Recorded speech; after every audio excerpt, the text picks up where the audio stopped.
오늘 함께 보실 구약의 말씀은 출애굽기 2장 16절에서 25절까지의 말씀입니다. 봉독하겠습니다. 미디안 제사장에게 7딸이 있었더니 그들이 와서 물을 길어 구유에 채우고 그들의 아버지의 양떼에게 먹이려 하는데 목자들이 와서 그들을 쫓는지라. 모세가 일어나 그들을 도와 그 양떼에게 먹이니라. 그들이 그들의 아버지 르우엘에게 이를 때에 아버지가 이르되 너희가 오늘은 어찌하여 이같이 속히 돌아오느냐. 그들이 이르되 한 애굽 사람이 우리를 목자들의 손에서 건져내고 우리를 위하여 물을 길어 양떼에게 먹였나이다. 아버지가 딸들에게 이르되 그 사람이 어디에 있느냐. 너희가 어찌하여 그 사람을 버려두고 왔느냐. 그를 청하여 음식을 대접하라 하였더라. 모세가 그와 동거하기를 기뻐하매 그가 그의 딸 십보라를 모세에게 주었더니 그가 아들을 낳음에 모세가 그의 이름을 게르솜이라 하여 이르되 내가 타국에서 나그네가 되었음이라 하였더라. 여러 해 후에 애굽 왕은 죽었고 이스라엘 자손은 고된 노동으로 말미암아 탄식하며 부르짖으니 그 고된 노동으로 말미암아 부르짖는 소리가 하나님께 상달된지라. 하나님이 그들의 고통소리를 들으시고 하나님이 아브라함과 이삭과 야곱에게 세운 그의 언약을 기억하사 하나님이 이스라엘 자손을 돌보셨고 하나님이 그들을 기억하셨더라. 아멘.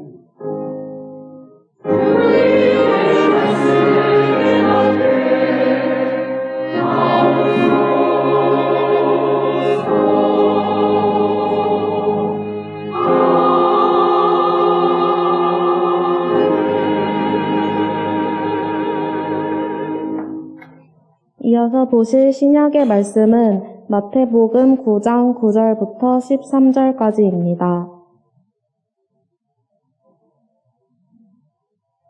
봉독하겠습니다. 예수께서 그곳을 떠나 지나가시다가 마테라 하는 사람이 세관에 앉아 있는 것을 보시고 이르시되 나를 따르라 하시니 일어나 따르니라.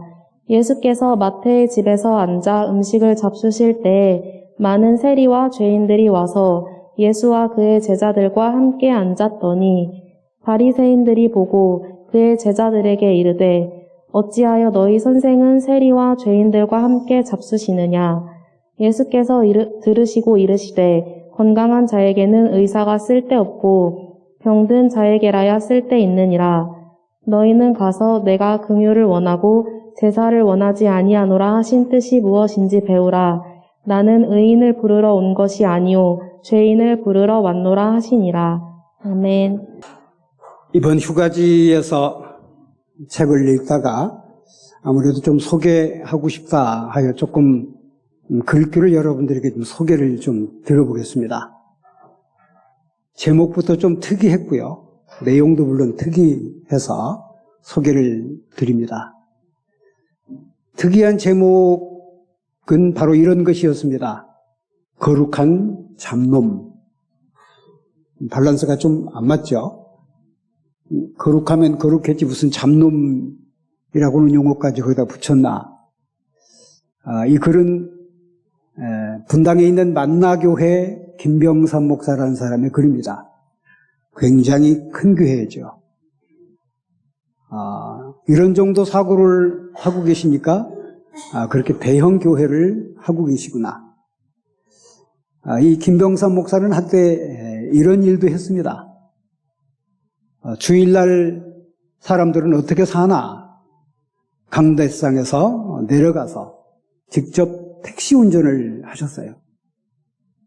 물론 다른 분에게 설교를 맡겼겠죠.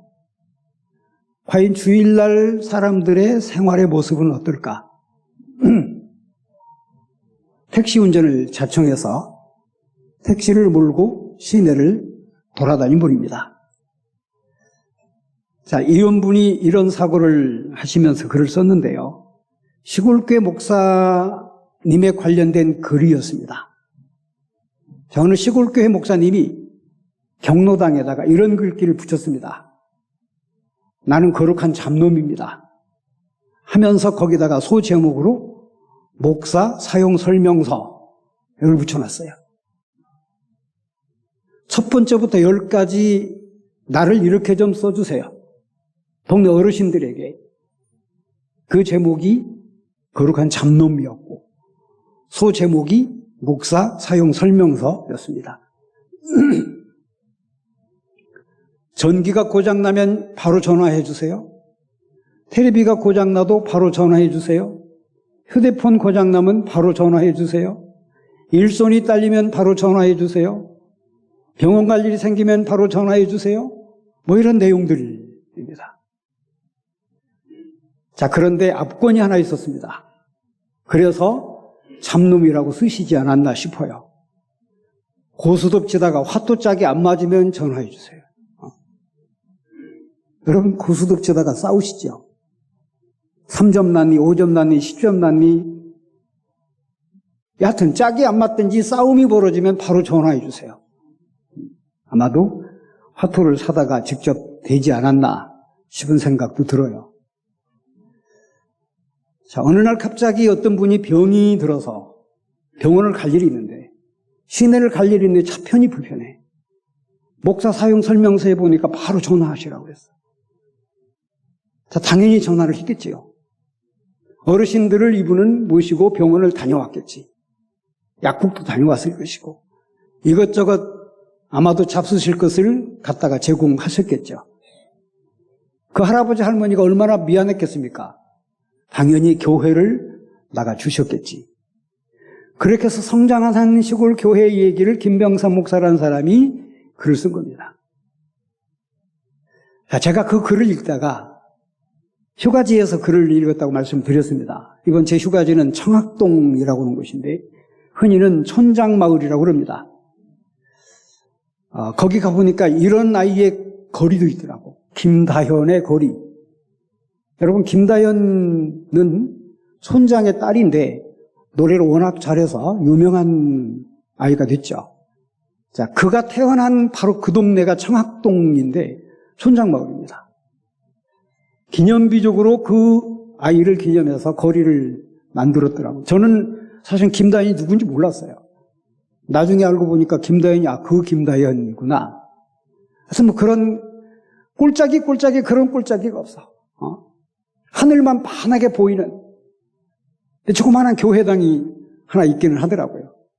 역시 여전히 저는 이제 새벽잠이 없기 때문에 일찍 일어나서 참월고 한 바퀴 빙 돌면서 글도 읽고 그 글을 읽다가 제가 언뜻 생각이 나서 성경을 다시 폈습니다. 그리고 새로운 사실을 발견했어요. 제가 목회를 하면서 왜 예수님의 이런 활동을 내가 미처 몰랐지? 제가 1978년도부터 목회를 했으니까 꽤 장시간 목회를 했죠. 자, 48년 목회를 하는 와중에 그 글을 읽다가 성경을 읽다가 바로 이것이구나 하는 생각이 들어서 오늘 설교 제목을 정한 겁니다. 사실은 거룩한 잡놈이라고는 그 표현 속에는 내가 잡일을 다 도맡아 살 테니까 아마도 그런 의미가 있지 않았을까. 나는 성직자지만 수도승이 아닙니다. 성경책을 끼고 그냥 교회당만 지키고 있는 사람이 아니라 일손이 부족하면 내가 얼마든지 여러분들 일손을 돕겠다.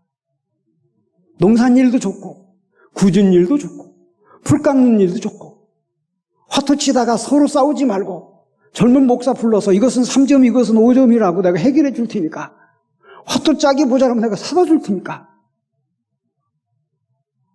이렇게 열린 마인드로 목회를 하는 목사가 아마도 당연히 성공을 했으니까 큰교회 목사의 에세이에 그런 내용이 들어가 있겠죠.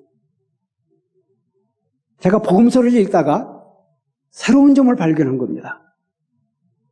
여러분 복음서에 보면 예수님의 설교가 있어요. 소위 말하면 산상설교입니다.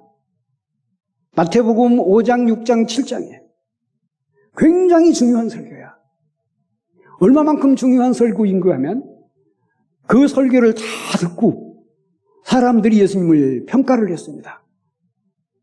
너무 놀라서 평가를 했어요. 저분의 설교는 굉장히 권위가 있어. 여기서 말씀하시는 권위라고는 말은 들을 가치가 있어. 우리를 깜짝 놀라게 해. 우리 속에 있는 무언가를 끌어집어내고 계시는 그런 예수님의 말씀이야. 시골 사람들이 들어볼 때에도 저분이 하시는 말씀은 꼭 듣고 싶어. 그래서 주일날 꼭 가고 싶어.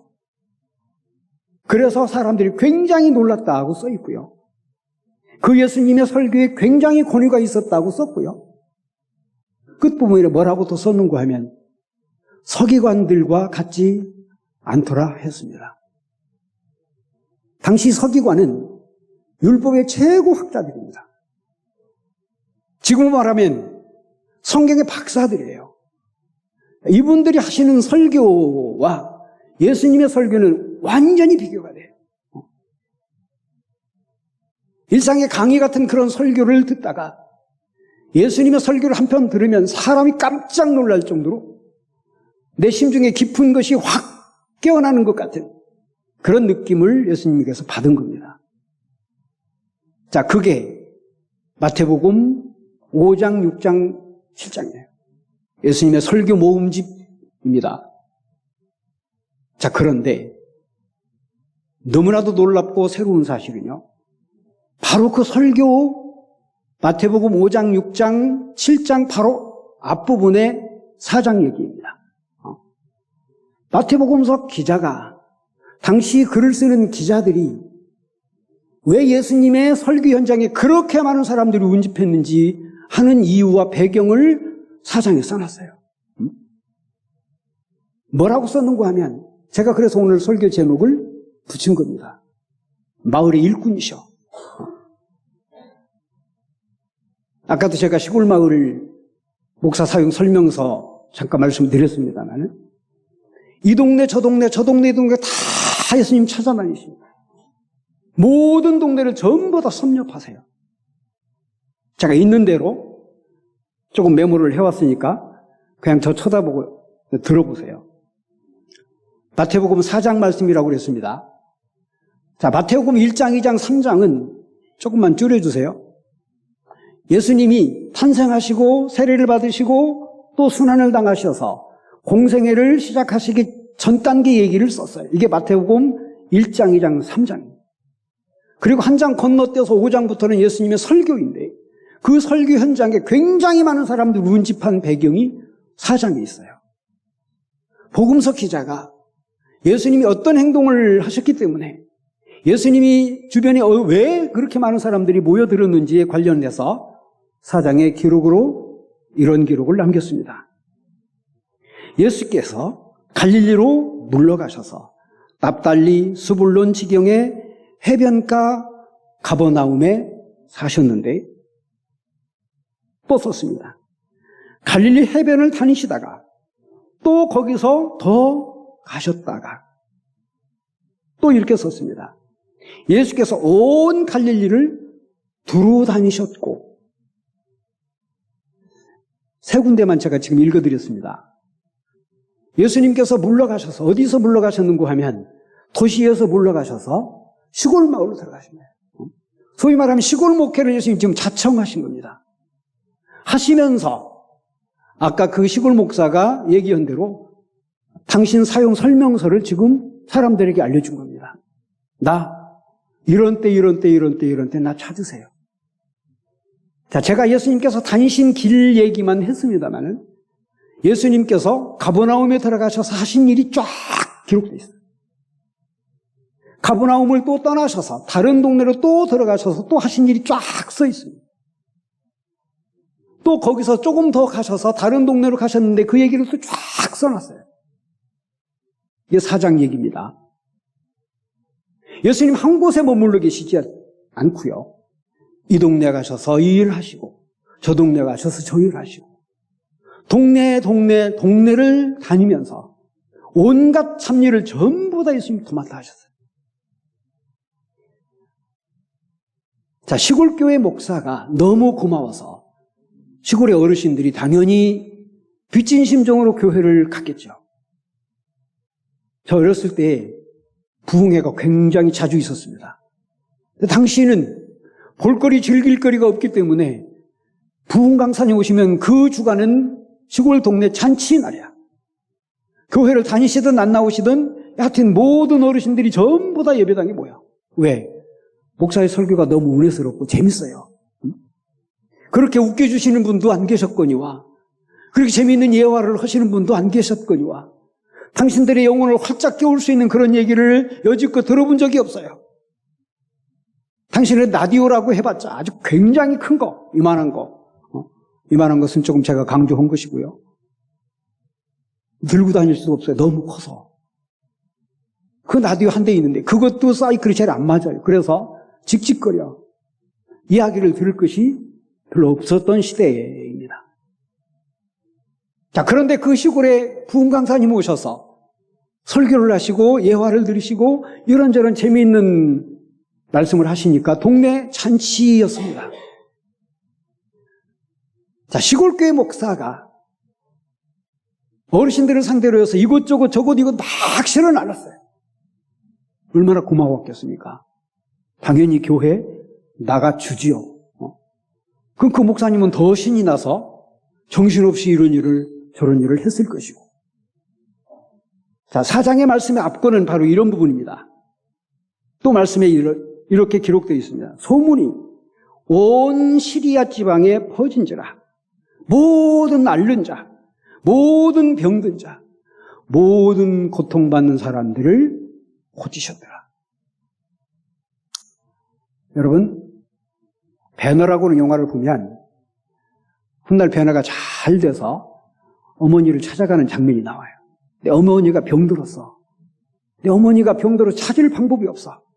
수소문 했더니 자기 누이와 어머니가 저 산속 깊은 동굴에 처박혀 있는 거예요. 이미 병들어 계셔.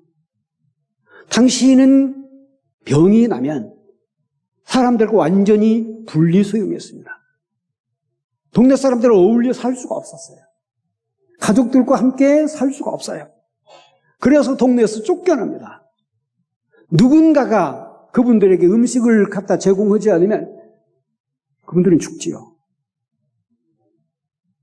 베너라고 하는 사람의 어머니와 누이가 어떻게 근근히 생명을 유지했다가 베너를 만나지요. 자, 당시 예수님 사시던 당시에 동네 정서가 그랬습니다. 특별히 누군가가 찾아서 그들을 보호해 주지 않으면 음식도 갖다 주고 물도 갖다 주고. 여러분, 우리는 지금 병원이 이웃에 있으니까 뭐 별 문제 없지요. 당신은 그러지 않습니다. 병들으면 일단 저 산속으로 들어가야 돼요. 누군가가 그를 찾아주지 않으면 죽었는지 살았는지도 몰라요. 예수님의 행보는 바로 그런데 사람들을 감동시킨 겁니다. 모든 병든 자들을 다 찾아가서 사장의 말씀에 보면 귀신 들렸거나 중풍병에 걸렸거나 납병에 걸린 사람들이라도 다 찾아갑니다. 납병. 지금도 두려운 병이죠. 더더군다나 접촉하면 전염성이 있기 때문에 찾아가기가 무척 어렵습니다. 그러지만 예수님은 그 산속 깊은 곳까지 다 찾아가고 말씀에 보면 그들을 다 고치십니다. 얼마나 감격했겠습니까? 본인 자신으로 더 말할 것이 없고 그 가족들, 자녀들, 일가친지들, 동네 사람들. 그래서 예수님을 종종 졸졸 따라다닐 수밖에 없었습니다. 예수님이 설교를 하신다고 그러면 이틀이고 사흘이고 나흘이고 다 쎄고 집에 갈 생각을 사람들이 안 했습니다. 오병이어의 사건은 바로 그런 현장에서 발생을 했어요. 이렇게 많은 사람들이 집에 갈 생각을 하지 않으니 예수님께서 할 수 없이 물고기 2마리, 보리떡 5덩이로 축복하시고 사람들을 먹이신 사건이 오병이어 사건입니다. 사람들이 집에 갈 생각을 하지 않아요. 왜? 너무 은혜스러우니까. 그 예수님 얼굴만 보는 것으로 요즘 우리 아이돌 정신없이 찾아다니. 제가 가끔씩 우리 교인들에게 이런 소식 듣습니다. 우리 권사님, 누구를 굉장히 좋아해서 티켓을 사가지고 어디까지 가는 건 부산까지 가셔. 그 사람 쇼 보려고. 어르신들도 그러더라고. 그 예수님 얼굴 한번 보기 위해서 그 원거리에서 찾아올 수밖에 없었어요. 집에 갈 수가 없어. 왜? 저 말씀을 더 들어야 되니까. 자, 말씀에 보면 그래서 4장에 이런 기록도 있습니다. 이에 갈릴리, 예루살렘, 유대, 강 건너편에서 수많은 무리가 따랐어요. 아이돌 정도가 문제가 아닙니다. 예수님의 주변에는 당연히 인산일을 이룰 수밖에. 자, 놀라운 기록이 또 있습니다. 자, 이것은 4장의 이야기고요. 예수님이 말씀을 드린 대로 5장, 6장, 7장 설교가 끝나요. 어디에서? 산에서. 누가라고 하는 사람은 들에서 설교했다고 썼지만 마태라고 하는 사람은 산에서 설교했다고 썼어요. 들에서 했던, 산에서 했던, 운집하는 장소는 여하튼 바깥 장소입니다. 설교가 딱 끝났어. 그 설교가 끝난 장이 7장 마지막 부분입니다. 근데 8장 제1절 뭐라고 썼는가 하면 예수님께서 산에서 내려오시니 나병 환자가 소리를 질러요. 나 환자. 자, 이것이 8장 첫 절입니다. 나 환자가 소리를 냅대 질렀어요. 당연히 예수님 고쳐주십니다. 자, 아까도 제가 말씀을 드렸죠. 산에서 내려오셨는데 동네에 나병 환자가 있었던 것이 아닙니다. 당시 나병 환자는 산속 깊은 계곡에 사람들과 접촉하지 않을 그런 지역에 살았습니다. 무슨 말이에요? 예수님 거기까지 가셨다는 얘기입니다. 거기까지 가셨어요. 나 환자가 그 한 사람만 있었을 것 같지는 않습니다만 여하튼 그 원거리까지 예수님이 찾아가십니다. 산에서 설교하시고 내려오신 예수님이 목사가 지금 설교하고 단상에서 내려가서 여러분들과 인사를 나눈 다음에 제가 지금 어디로 가요? 동네로 간 겁니다. 왜? 제가 오래전에 여러분들에게 그런 말씀 드렸습니다. 어문길 씨에게 왜 이렇게 등산을 좋아하냐고. 어문길 씨가 한 말이 있었다고 했습니다. 산이 거기 있어 내가 거기 간다고. 사람이 거기 있으니, 환자가 거기 있으니, 나를 필요로 하는 사람이 거기 있으니 내가 이미 그들에게 나 사용 설명서를 붙여줬으니 당연히 내가 가는 것은 마땅한 일이고 당연한 일이고 이게 예수님의 행보예요. 시간이 없어 다 읽어드리진 못하겠습니다만은 8장 9장에는 끊임없이 예수님은 다시 산에서 내려오셔서 굉장히 많은 일들을 하십니다. 동네 일꾼을 자청하신 것이지. 자, 오늘 본문 말씀은요, 세리라고 하는 사람에게 찾아가신 얘기입니다. 세리라고 하는 사람 찾아간 얘기인데 그 세리가 나중에 예수님의 제자가 됐어요. 마태라는 사람입니다. 아무도 세리를 찾아주지 않아, 당신은. 왜? 너무 나쁜 사람들이니까. 아무도 찾아주지 않는데 예수님은 그 집으로 그냥 가셔서 그들과 함께 음식을 나누세요. 재밌는 표현이 있어요. 그랬더니 바리새인들이 한다는 말이 당신의 스승 예수는 죄인들과 함께 음식을 잡수느뇨? 있다고 돼 있어요. 죄인. 누구도 찾아간 적이 없어. 특별히 어떤 사람들이 안 찾아갔는고 하면 당시 예루살렘 성전을 지키고 있다는 제사장들은 바깥 출입을 거의 하지 않았습니다. 성경 딱 켜고 여기다가 끼고 거룩한 수도자였습니다. 나 거룩해. 예수님이 거룩하십니까? 아니면 그 수도자가 거룩하십니까? 당연히 사람들이 보기에는 예수님이 거룩하신 분이죠. 당신 주변을 찾아오는 그 예수님이 얼마나 고마웠겠어요. 그래서 마태라고 하는 사람이 너무 고마워서 예수님께 머리를 숙입니다. 나 당신 제자 삼아달라고. 그래서 마태가 예수님이 제자가 됐다는 이야기가 오늘 본문 말씀이야. 하시고 하시는 말씀이었습니다. 의사는 병든 사람에게 필요한 것이지 당신들 같이 의로운 사람에게 의사가 필요한 것은 아니야. 멀쩡하게 건강한 사람에게 의사가 필요해? 나 같은 의사는 저같이 병든 죄인들, 이들에게 필요한 것이고, 그래서 하나님께서는 하늘에서 보시고 제사장들이 제의를 하지 않으니까 거룩한 수도승처럼 성전에만 갇혀 살고 있으니까 예수님 보내신 것이지요. 하시면서 하시는 말씀이 있었습니다. 그 이름만 믿으면 내가 구원을 받게 하지. 예수 그리스도 이름만 믿으면 구원을 받게 하신 하나님의 은총은 바로 그러한 배경 속에서 나온 말씀입니다. 자, 오늘 구약의 말씀은 예수님의 예표 모세 얘기입니다. 이런 얘기예요.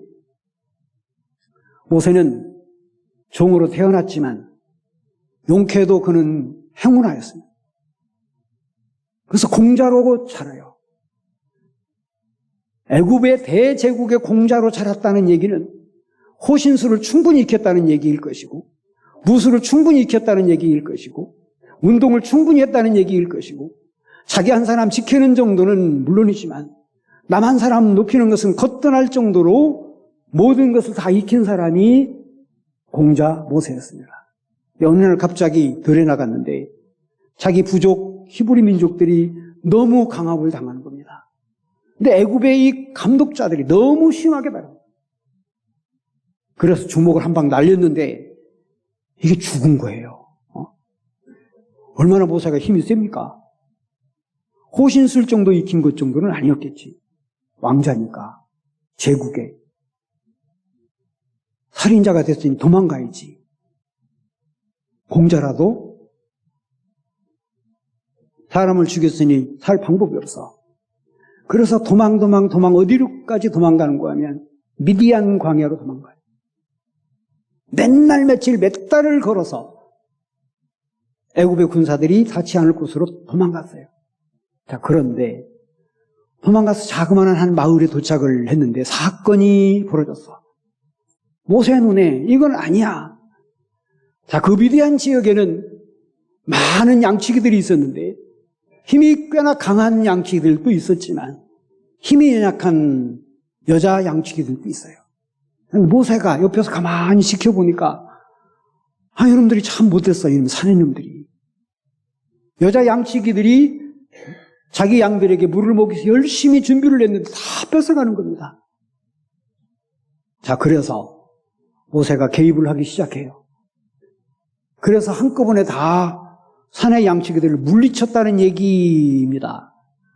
자, 그 여자들 양치기들이 집에 일찍 들어가서 아버지가 묻습니다. 오늘은 왜 이렇게 빨리 왔느냐고.